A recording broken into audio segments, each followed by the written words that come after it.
Ubay-ubay po ning mga Pilipina na as Amerikano na minyog afam nga wala gyud pa trabaho sa ilang husband. Ingon ang husband, no need na ka manrabaho, I can provide all your needs. Mao ni mo allowance o char. Padala ni sa Pilipinas, hay kahayahay na lang. You wanna go shopping? You wanna tour somewhere? You wanna meet up with your friends? Mao ni mo allowance. Hayay kaayo no? Makaayong kagwa sana all.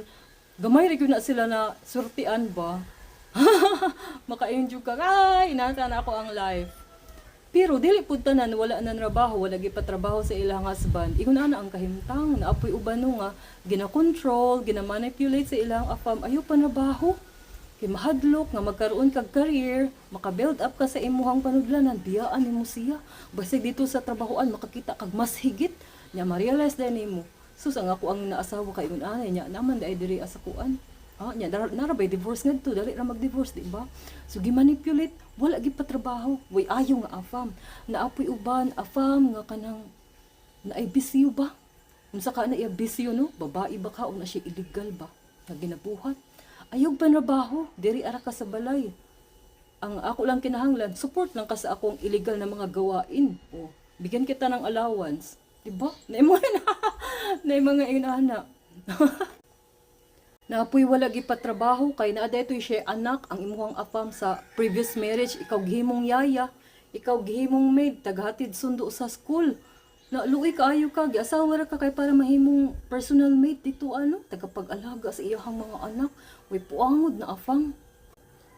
Ug dili na nato matuhog tanan mga reason nga nung wala ka gipatrabaho sa imuhang afam. Pero swerte ba na siya kanang wala ka gipatrabaho, makaimong ka katong primero, katong dato ba ang iyang afam makaimong kag swerte no? Kini pong second category makaimong kag luoy pud no nga wa gipatrabaho.